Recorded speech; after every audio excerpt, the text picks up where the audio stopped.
ماننے سے انکار کر دیا اور انہوں نے مولانا ابوال کلام آزاد رحمہ اللہ علیہ کے آواز پر لبیک کہتے ہوئے اس ملک کو چنا.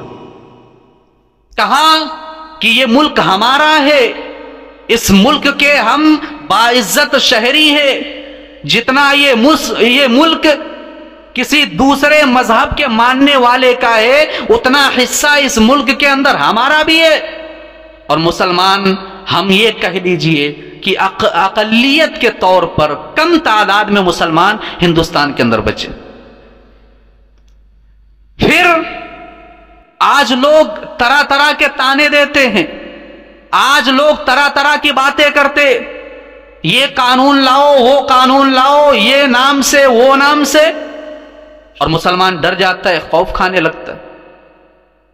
نہیں، ہمیں جانا ہوتا تب ہم چلے گئے ہوتے، آج کوئی نہیں نکال سکتا ہمیں. یہ ذہن سے نکال دو کہ کوئی ہمیں ملک سے نکال سکتا ہے یا ہماری شہریت کو چھین سکتا ہے.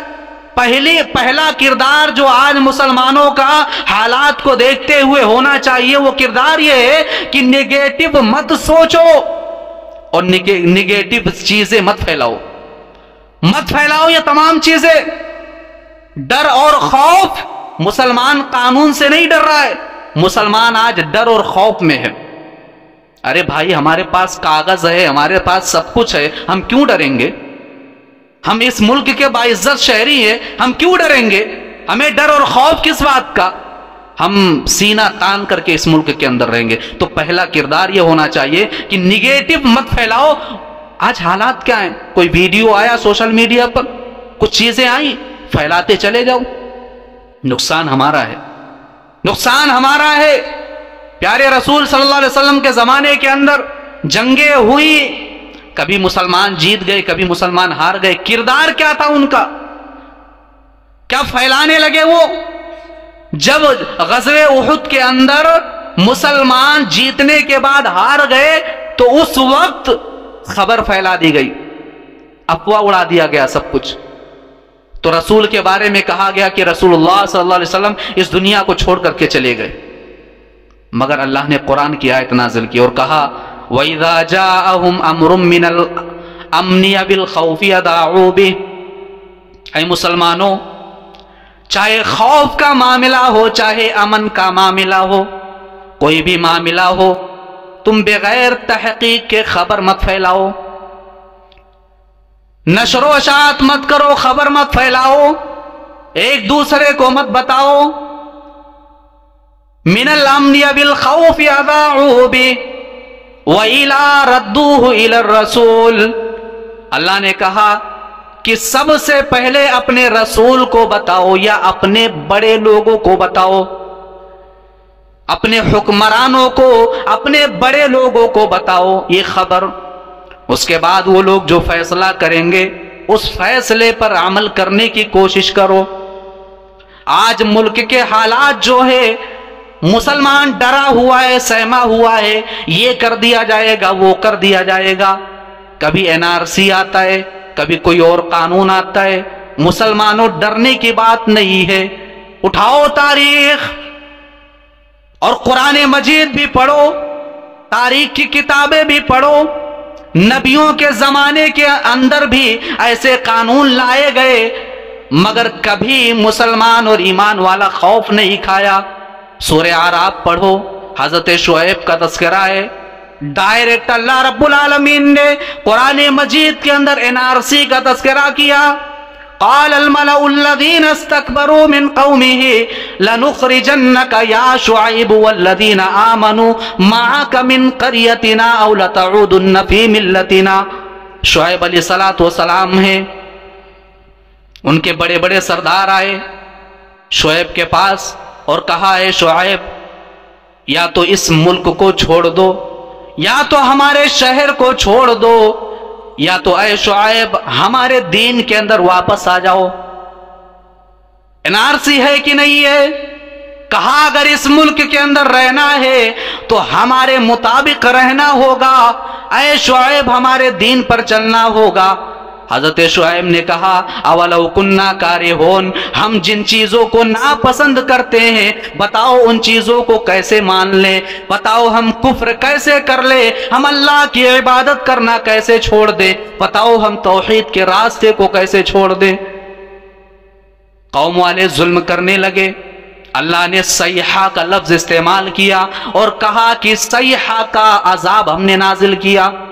شعیب علیہ السلام کے قوم کے بڑے بڑے جو سردار تھے، ایسا عذاب اللہ نے نازل کیا، کہا ایک چیخ، ایک خطرناک آواز آئی اور سارے کے سارے لوگ اپنے گھروں کے اندر پڑے رہ گئے۔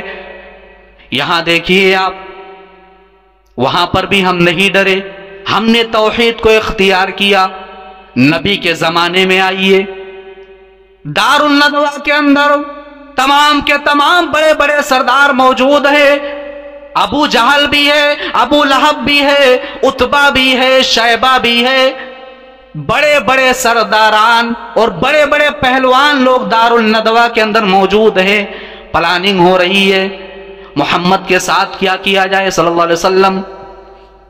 کسی نے کہا کہ محمد کو اس ملک سے نکال دیا جائے،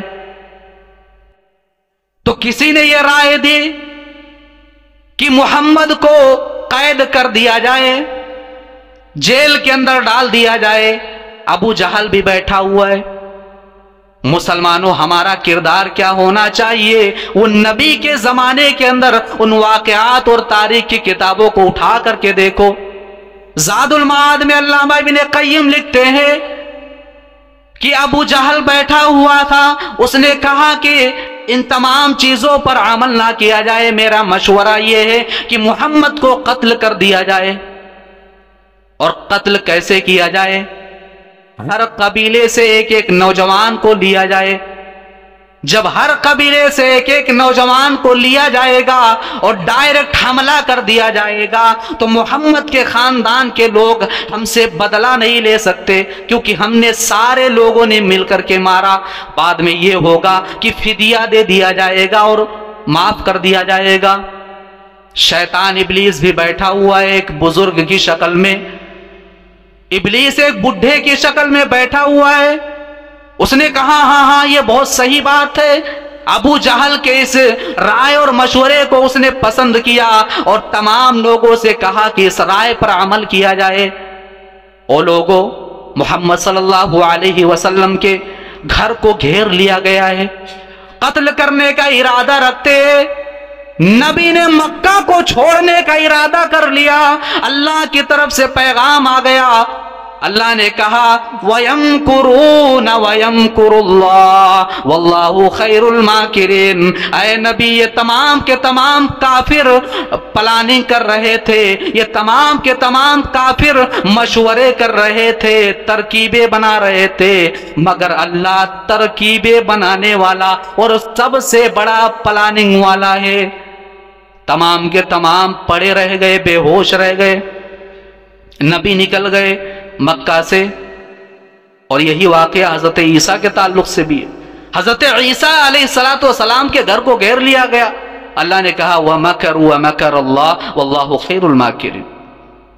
پلاننگ کر رہے تھے کہ اللہ کے پیغمبر حضرت عیسیٰ علیہ السلام کو قتل کر دیا جائے، مار دیا جائے۔ پلاننگ کرتے رہ گئے۔ اللہ رب العالمین نے پلاننگ کیا، عیسیٰ علیہ السلام کو زندہ آسمان پر اٹھا لیا۔ اللہ پلاننگ کرنے والا اور سب سے بڑا پلاننگ کرنے والا۔ نبی نکل گئے مکہ چھوڑ کر کے، اور بتاؤ آپ، حاجی لوگ جانتے ہیں جو حج کرنے گئے ہیں، غار ثور، جس غار کے اندر نبی 3 دن تک رہے ہیں، کیا وہ غار مدینہ کے راستے پر ہے؟ مسلمان کبھی بھی بغیر پلاننگ اور بغیر کردار کے نہیں بیٹھا ہے۔ خاموش بیٹھنا یہ ہمارا کردار نہیں رہا ہے۔ ارے اللہ چاہتا اور نبی صلی اللہ علیہ وسلم دعا کر دیتے تو جس طریقے سے معراج کی رات میں براق، وہ سواری اللہ نے دیا، وہ سواری دے دیتا، ڈائریکٹ مدینہ پہنچ جاتے۔ یہ سب کرنے کی کیا ضرورت تھی؟ لیکن کیا ہوا؟ غار ثور کے اندر اور ایک الگ راستہ نبی نے اختیار کیا۔ غار ثور یمن کے راستے پر ہے، مدینہ کے راستے پر نہیں ہے، حاجی لوگ جانتے ہیں۔ اور راستہ بتانے والا کون؟ ایک کافر، ایک غیر مسلم۔ ایک چیز یہ بھی کہہ دینا چاہتا ہوں مسلمانوں، اس چیز پر بھی، اس پوائنٹ پر بھی غور کرنا، جب تک ابو طالب زندہ رہے کسی میں ہمت نہیں ہوئی کہ محمد صلی اللہ علیہ وسلم کو مدینہ سے مکہ سے نکال سکے یا محمد صلی اللہ علیہ وسلم کو قتل کرنے کا ارادہ بنائے۔ آج اس ملک کے اندر جو ملک کسی ایک مذہب پر نہیں چلتا ہے، ہمارا قانون جو ہے، جو سمویدھان ہے، وہ ہمیں یہ اتھارٹی دیتا ہے کہ ہم اپنے مذہب کو فالو کریں، اپنے مذہب پر چلیں اور اپنے مذہب کا پرچار بھی کریں۔ تمام چیزیں یہ ملک کا قانون ہمیں دیتا ہے، آزادی دیتا ہے ہمیں۔ تو آج ہمیں دیکھنا ہے کہ اس ملک کے اندر ابو طالب کا کردار کون ادا کر رہا ہے اور ابو جہل کا کردار کون ادا کر رہا ہے۔ اس چیز کو بھی مسلمانوں کو دیکھنا ہوگا۔ ابو طالب جب تک زندہ رہے کسی میں ہمت نہیں ہوئی، اور نبی صلی اللہ علیہ وسلم کو راستہ بتانے والا بھی کون؟ ایک کافر تھا، مدینہ سمندر کے کنارے ساحل کے راستے سے لے جا کر کے ایک کافر تھا۔ آج ہمیں بھی دیکھنا ہے، پہچاننا ہے یہ کردار کون ادا کر رہے ہیں، اور دھوکے میں مت آئیے آپ۔ کیا ہوا؟ نبی صلی اللہ علیہ وسلم جب چلے، وہ واقعہ آپ نے سنا ہوگا، بڑا مشہور ہے، حضرت ابو بکر بھی ساتھ میں ہیں۔ آج لوگ ابو بکر کو گالیاں دیتے ہیں، صدیق اکبر رضی اللہ تعالیٰ عنہ کو، اور کوئی دوسرا نہیں، اسلام کے ماننے والے اپنے آپ کو کہتے ہیں ہم اسلام کے ماننے والے، ابو بکر صدیق کو کہتے ہیں کافر ہیں، نعوذ باللہ۔ کردار دیکھو ابو بکر صدیق کا، کس طریقے سے نبی کے ساتھ ہیں، نبی کے پاس ہیں۔ غار کا واقعہ آپ نے سنا ہوگا، نبی صلی اللہ علیہ وسلم غار میں ہیں، ابو بکر صدیق بھی ہیں۔ ایک سوراخ تھا، تمام سوراخوں کو ابو بکر صدیق نے بند کر دیا، ایک سوراخ بچ گیا، اپنے پیر کو لگایا انہوں نے، ایک جانور نے ڈسا، نبی سوئے ہوئے تھے ان کے گود میں، اس لیے نہیں روئے اور اس لیے نہیں آواز دیے کہ میرا نبی تھکا ہوا ہے، کہیں میرے نبی کی نیند نہ کھل جائے۔ ابو بکر کو گالیاں دیتے ہو؟ یہ ابو بکر صدیق ہے۔ آنسو گرا، نبی صلی اللہ علیہ وسلم کے چہرے پر پڑا، نبی ہوش میں آئے۔ تو یہ چیزیں بھی نبی صلی اللہ علیہ وسلم کے زمانے کے اندر بھی، نبی کا کردار کیا رہا ہے؟ نبی نے صحابہ کو ہمیشہ صبر کی تلقین کی، صبر کی تلقین کی ہے۔ اصبر وما صبرک الا باللہ، اے میرے صحابہ صبر کرو، جو صبر کرتا ہے اللہ رب العالمین اس کے ساتھ ہے، ان اللہ مع الصابرین۔ یہ کردار آج مسلمانوں کو اپنانے کی ضرورت ہے۔ پہلی چیز، نگیٹو چیزیں مت سوچو اور نگیٹو چیزیں مت پھیلاؤ، اور مسلمان ڈر اور خوف اللہ کے علاوہ کسی کا نہیں رکھتا۔ اور دوسری چیز، صبر کا دامن ہم تمام لوگوں کو پکڑنا ہے میرے بھائی۔ اگر آدمی صبر نہ کرے تو آج حالات ایسے ہیں کہ کلیجہ پھٹ کر کے باہر نکل جائے۔ آدمی اتنی مصیبتوں اور پریشانیوں میں کبھی کبھی آ جاتا ہے کہ اگر صبر جیسی چیز نہ ہو تو آدمی کا کلیجہ باہر نکل جائے، مگر صبر کا دامن نہیں چھوڑنا، یہ چیز ہم تمام لوگوں کو یاد رکھنی۔ اس کے بعد پیارے رسول صلی اللہ علیہ وسلم کے زمانے کے اندر کیا حالات ہوئے ہمارے سامنے ہے۔ ہم جانتے ہیں کہ نبی صلی اللہ علیہ وسلم نمازیں نہیں پڑھ رہے تھے، ان کو کھلے عام نمازیں پڑھنے کی اجازت نہیں تھی، ظلم کیا جا رہا تھا۔ کیا ہوا؟ صحابہ زید بن ارقم کے گھر میں رہے، چھپ چھپ کر نماز پڑھتے رہے، دعوت و تبلیغ کا کام کرتے رہے۔ آج مسلمانوں بتاؤ، آج ہم اتنے ڈر اور خوف میں ہیں، کیا یہ حالات آج ہمارے سامنے؟ کیا مسجدوں کے اندر آنے سے ہمیں کوئی روک رہا ہے، یا ہمارے دین پر چلنے پر ہم پر کوئی ظلم ہو رہا ہے؟ کچھ بھی نہیں، کوئی پابندی نہیں، نماز پڑھنے پر کچھ بھی نہیں ہے، مگر ہمارا کردار کیا ہے وہ دیکھو ذرا۔ نبی صلی اللہ علیہ وسلم سجدے کی حالت میں ہے، آپ پر لا کر کے اونٹ کا اوجھڑی ڈالا گیا۔ نبی صلی اللہ علیہ وسلم سجدے کی حالت میں ہے، آپ کے گلے کو گھونٹا گیا، آپ کی زبان باہر آ گئی، ایسا لگ رہا تھا کہ نبی کی جان نکل جائے گی۔ نبی صلی اللہ علیہ وسلم کو 3 سال تک ابو طالب کے گھاٹی کے اندر